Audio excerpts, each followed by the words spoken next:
This is the story of Cinderella, also known as the little glass slipper.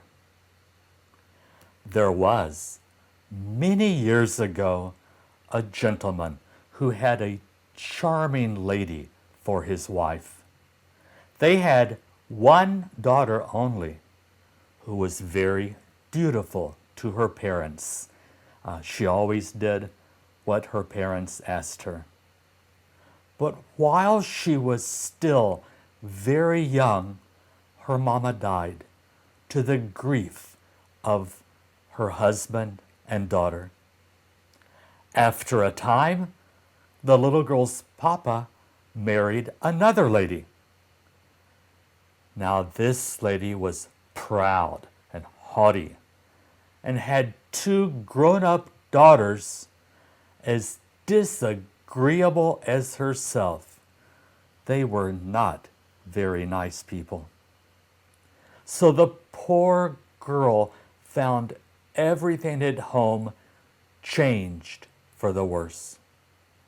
But she bore all her troubles with patience, not even complaining to her father. And in spite of her hard toil, her hard work,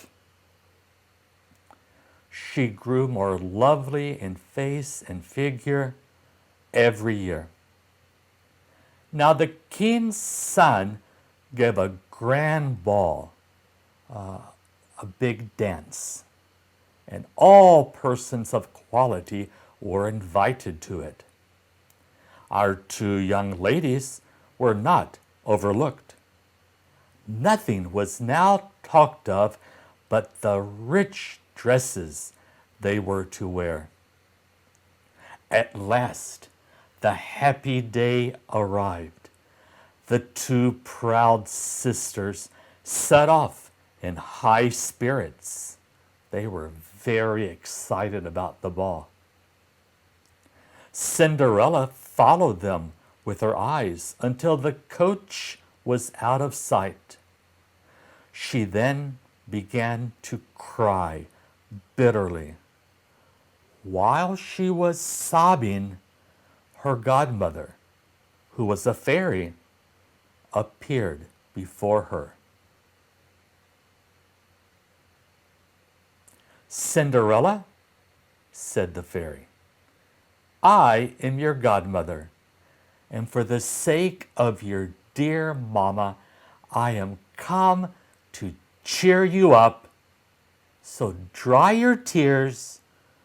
You shall go to the grand ball tonight, but you must do just as I bid you, just as I tell you.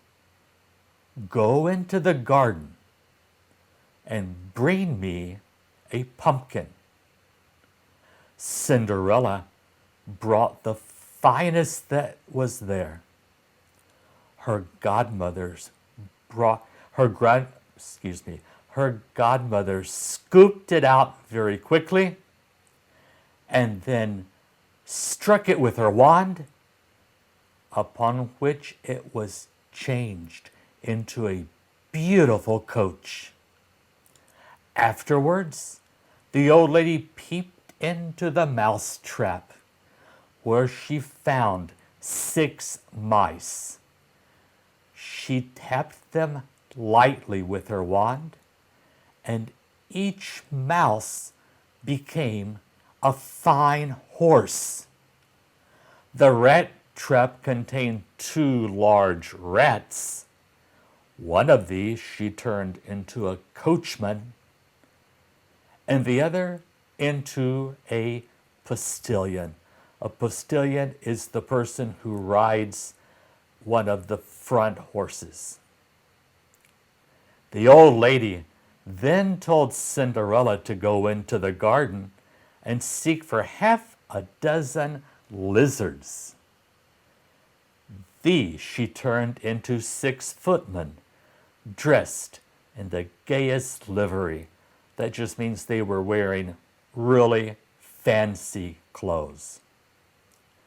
When all these things had been done, the kind godmother, touching her with her wand, changed her worn-out clothes into a beautiful ball dress embroidered with pearls and silver. She then gave her a pair of glass slippers, glass shoes. That is, they were woven of the most delicate spun glass, fine as the web of a spider. When Cinderella was thus attired, when she was dressed in her fancy clothes, her godmother made her get into her splendid coach, giving her a caution to leave the ball before the clock struck 12. On her arrival, her beauty struck everybody with wonder. The gallant prince gave her a courteous welcome and led her into the ballroom. And the king and queen were as much enchanted with her as the prince conducted her to the supper table, and was too much occupied in waiting upon her to partake of anything himself. He did not even want to eat. He just wanted to be with Cinderella. While seated, Cinderella heard the clock strike 11:15. It's almost midnight. Do you remember what is going to happen at midnight? She rose to leave, the prince pressing her to accept an invitation for the ball on the following evening. Look, she's running to her house before midnight. On reaching home, her godmother praised her for being so punctual, for arriving home on time, and agreed to let her go to the next night's ball. Although she seemed to be tired, her sisters, instead of showing pity, teased her with glowing accounts of the splendid scene they had just left, and spoke particularly of the beautiful princess. Her stepsisters, they did not know who that beautiful princess was. I think you and I do know who it was. It was Cinderella, right? Cinderella was delighted to hear all of this and asked them the name of the princess. But they replied, nobody knew her. So much did they say in praise of the lady that Cinderella expressed a desire to go to the next ball to see the princess. But this only served to bring out their dislike of poor Cinderella still more. And they would not lend her the meanest of their dresses. The meanest of their dresses, they would not lend her even one of their ugly dresses. The next evening, the two sisters went to the ball, and Cinderella also, who was still more splendidly dressed than before. Her enjoyment was even greater than at the first ball, and she was so occupied with the prince's tender sayings that she was not so quick in marking the progress of time. She was not paying attention to what time it was. To her alarm, she heard the clock strike 12. She fled from the ballroom, but in a moment, the coach changed again to a pumpkin. The horses to mice, the coachman and postilion to rats, the footman to lizards, and Cinderella's beautiful dress to her old, shabby clothes. In her haste, she dropped one of her glass slippers and reached home, out of breath, with none of her grandmother's fairy gifts, but one glass slipper. When her sisters arrived after the ball, they spoke in terms of rapture of the unknown princess and told Cinderella about the little glass slipper she had dropped and how the prince picked it up.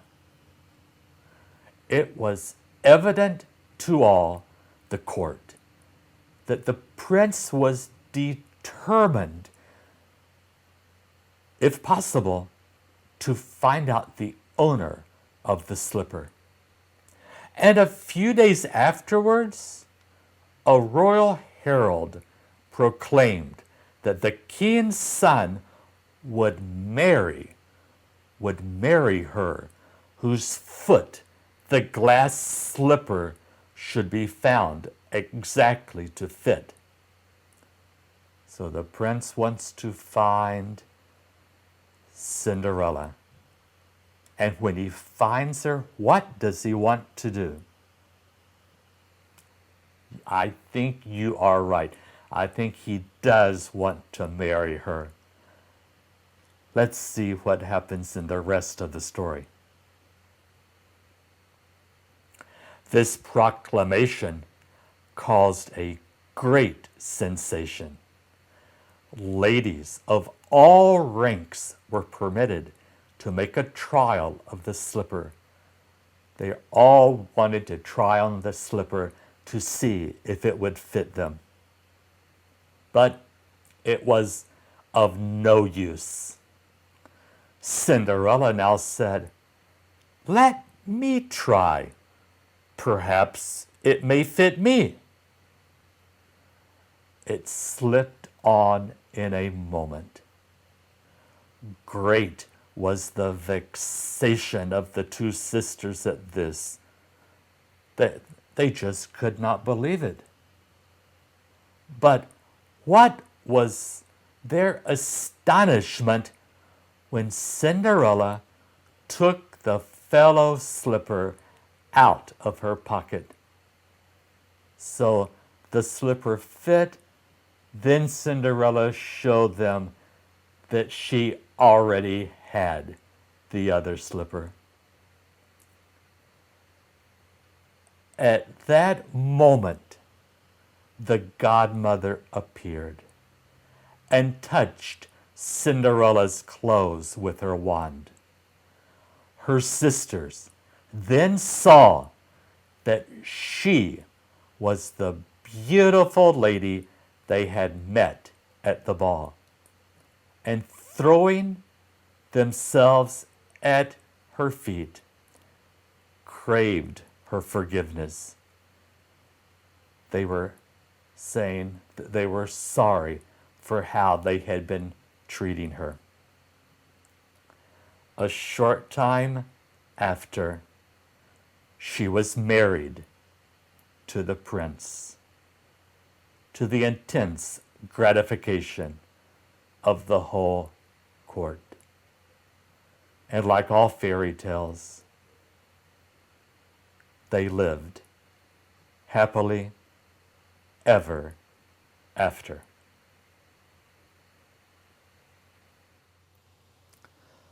Goom Gum Gadiel's Glorious Adventure, written by Aparna Kapoor, illustrated by Rush.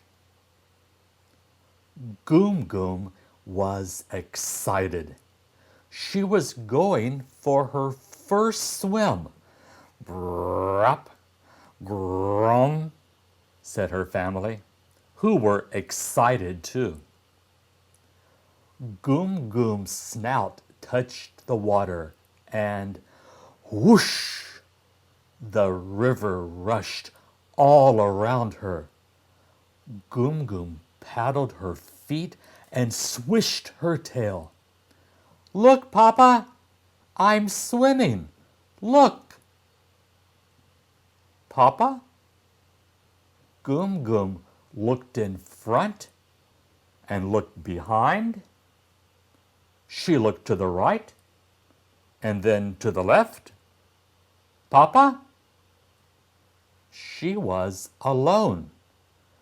Her family had swum off without her. An otter floated past. Have you seen my family, Mr. Otter? Asked Goom Gum. No, but I've seen a lot of stars, said the otter. Would you like to see some? Maybe next time. Thanks, said Goom Gum. Just then, bruffed, brap, it was her family. Goom Gum giggled happily and swam towards the sound. Suddenly, a dolphin leapt up in front of her. Do you know where my family is, Miss Dolphin? Asked Goom Gum. No, but I do know where the yummiest fish are, said the dolphin. Would you like to eat one? Maybe next time. Thanks, said Goom Gum. Just then, druff, grap, it was her family. Goom Gum giggled happily and swam towards the sound. A snail lay on a rock by the riverbank. Can you help me find my family, Sister Snail? Asked Goom Gum. I can help you find a nice flat rock to sit on if you want, said the snail. Maybe next time. Thanks, said Goom Gum. Just then,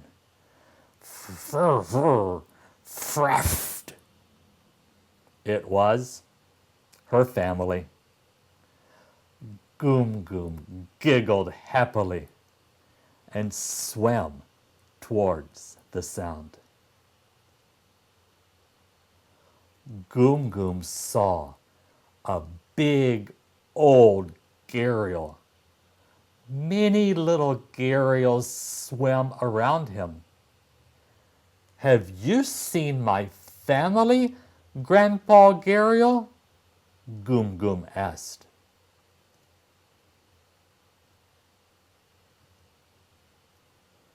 Is your name Goom Gum? Asked the old gharial. Yes, I'm Goom Gum, she said. Then I have seen your family. They've been looking everywhere for you, little one. Listen, there, down the river. Can you hear them?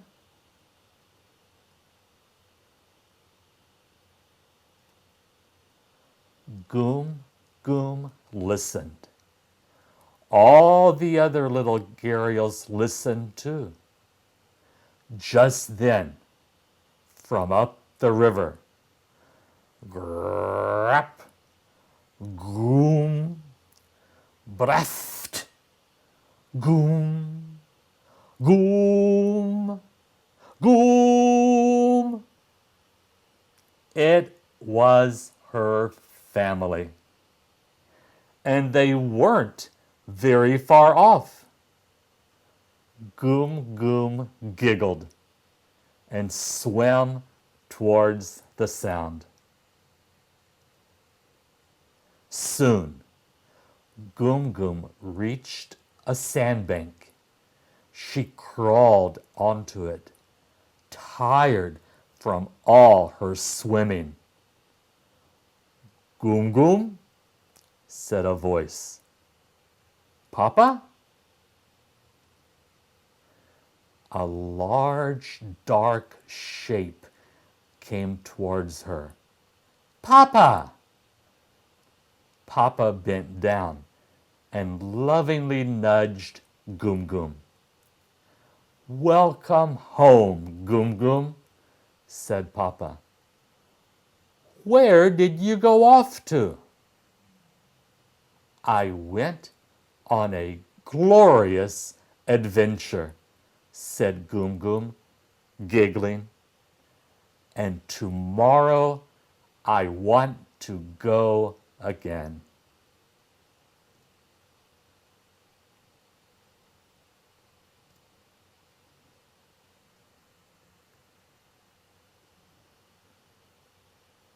There's a picture of all the different animals that were in this story. Goom Gum lives by the great river Ganga with her big, noisy family of gharials. She goes swimming every day to catch insects and fish for her lunch. Goom Gum meets all kinds of creatures on her daily swims. Dolphins, otters, snails, water birds, fishermen in boats, buffaloes, snakes, and many others. How many of Goom Gum's river friends can you spot in this page and the next? See which animals and fish and birds you see on this page. You see the dolphin and the otter. Let's see what other animals are on the next page.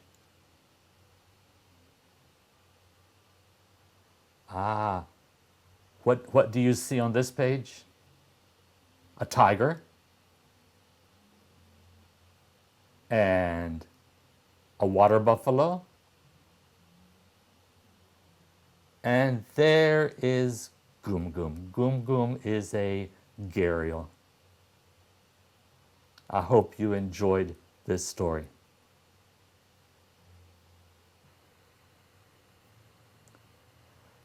Gobys' Noisy Best Friend. Written by Sheila Deer. Illustrated by Anjura Naronha. Goby and Snap lived deep down in the ocean blue. They were best friends, but they looked so different from each other. Goby was a fish with 7 fins and no legs. He had very powerful eyes. Snap was a pistol shrimp with many legs. She had big, noisy claws, but she could not see very well. Click, click, clickety-clack. Oh, what a racket! The noise from Snap's claws scared away many animals in the ocean. Snap's eyes were weak, so she often got lost in the dark ocean. Click, click, clickety, clacket.